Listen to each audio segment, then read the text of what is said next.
প্রথম হচ্ছে যে আমরা যারা রাজনৈতিক দল এখানে আছি, গণমাধ্যমের স্বাধীনতা আমাদের কারো হাতেই নিরাপদ ছিল না। সব সময়ে সব যুগেই গণমাধ্যমের স্বাধীনতা খণ্ডিত হয়েছে, বাধাগ্রস্ত হয়েছে। নওয়াব আজকে আমাদেরকে মিটিংয়ে ডেকেছে, খুব ভালো লাগছে। শুধু দুঃসময় না, সুসময়েও আমাদেরকে ডাকবেন, যখন আপনাদের খুব ভালো সময় থাকবে আমরা খুশি হব। একটা স্বাধীন গণমাধ্যম কমিশন হয়েছে। সত্যিকার অর্থে আমরা গত আন্দোলনে দেখেছি তিনটা পক্ষ দেখেছি গণমাধ্যমে। একটা পক্ষ দেখেছি তারা খুব প্রতিকূলতা সত্ত্বেও আমাদেরকে সাহায্য করেছেন, আমাদের পাশে ছিলেন।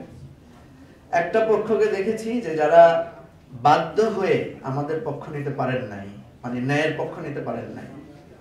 আরেকটা পক্ষ দেখেছি যারা খুব সহাস্যে আনন্দের সাথে ফেসিবাদের পক্ষ নিয়েছেন। একটা নতুন রিপাবলিক মানে এটার একটা সমাধান হতে হবে। যে কোনো কিছুকে যদি সঠিকভাবে সমাধান করা না হয়, এই ধরনের 5 স্টার হোটেলে বসে সুন্দর সুন্দর কথা বলবো, এটা সমাধানের পথ না। পাটোয়ারি একটু আগে যেটা বলেছেন, নাসরুদ্দিন পাটোয়ারি, কিছুদিন আগে প্রথম আলো কালবেলার উপরে যখন একটা কর্মসূচি আসলো, শ্রদ্ধেয় 3 জন সম্পাদক এখানে আছেন, তাদের সাথে আমার কথা হয়েছে। যারা কর্মসূচিগুলি দিয়েছেন তাদের সাথে আমি সরাসরি কথা বলেছি। কথা বলতে গিয়ে আমি দেখেছি যে এখানে একটা গ্যাপ আছে। আমরা সাধারণত রাজনৈতিক বিবৃতি বক্তৃতা দিই, কিন্তু এই গ্যাপগুলো পূরণ করার জন্য কেউ ভূমিকা রাখি না। এই সরকারের দায়িত্ব ছিল, আমি খুব দৃঢ়ভাবে বলছি, এই সরকারের দায়িত্ব ছিল যখন প্রথম আলো অফিসের সামনে কর্মসূচি দেওয়া হচ্ছে তখন সেই পক্ষের সাথে কথা বলা। কারণ আমরা যে জিনিসটা টেবিলে সমাধান করা যায় সেই জিনিসটাকে আমরা মতাদর্শিক দ্বন্দ্ব, ব্যবসায়িক দ্বন্দ্বে রূপান্তরিত করি। তো সুতরাং এটা সত্য যে আমি এখানে গণমাধ্যমের একজন ক্ষতিগ্রস্ত ব্যক্তি। আপনারা জানেন আমি দিগন্ত টেলিভিশনের উপনির্বাহী পরিচালক। আমার টেলিভিশনটা বন্ধ হয়েছে, আমার দেশ বন্ধ হয়েছে,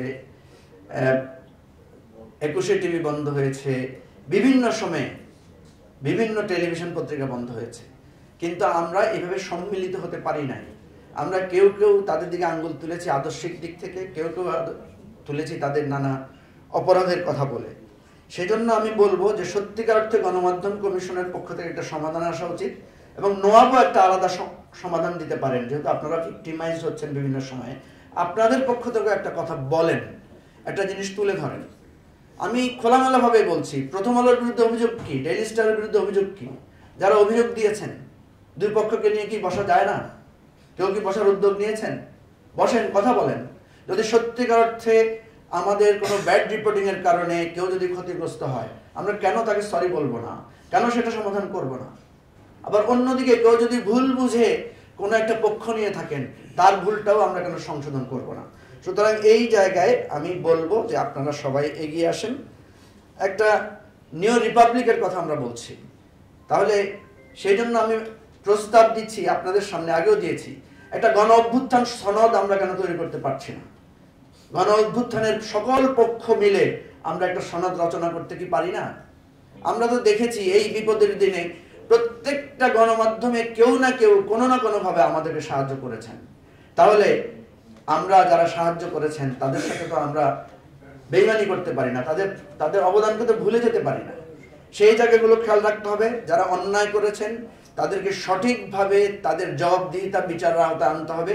যারা সাহায্য করেছেন তাদেরকে সাধুবাদ দিতে হবে। যারা মাঝখানে ছিলেন তাদের বিষয়টাকেও আমাদেরকে সমাধান করতে হবে। সর্বশেষ কথা একটা বলি, মজার কাহিনী আপনারা দেখেছেন যে আমি দেখলাম চাইনিজ কমিউনিস্ট পার্টির আমন্ত্রণে বাংলাদেশের কিছু ইসলামিক দলের নেতারা খুব সহসা দেখলাম চায়না যাচ্ছেন। এয়ারপোর্টে দেখলাম তাদের খুব সহাস্য হাসি খুশি ছবি। কিন্তু আমাদের দেশে আমরা দেখি আমাদের কমিউনিস্ট বন্ধুরা, ভাইয়েরা কখনো ইসলামিস্টদের সাথে বসতে চান না। আবার ইসলামিস্টরা সবসময় বলেন এরা সব নাস্তিক, এদের সাথে আমরা বসতে পারি না। কিন্তু আমার সৌভাগ্য হয়েছে দুই পক্ষের সাথে কথা বলার। আমি দেখেছি বামপন্থীরা নাস্তিক নয়, আমি দেখেছি ইসলামপন্থীরা অত কট্টর নয়, তাদের মধ্যে উদারতা আছে। আপনাদের এই বিভক্তিটা আমাদের জাতীয় জীবনে খুব আছে। চাইনিজ কমিউনিস্ট পার্টির দাওয়াতে হেসে হেসে যেতে পারেন, তাহলে হেসে হেসে কমিউনিস্ট পার্টির অফিসে হুজুররা, মৌলবীরা, মাওলানারা, আলেম ওলামারা কেন যেতে পারেন না? আর আপনাদের গুরু চাইনিজরা এদের সাথে বসতে পারে, আপনারা কেন বসতে পারেন না? এই প্রশ্নের সমাধান হলে অনেক কিছুর সমাধান হয়ে যাবে।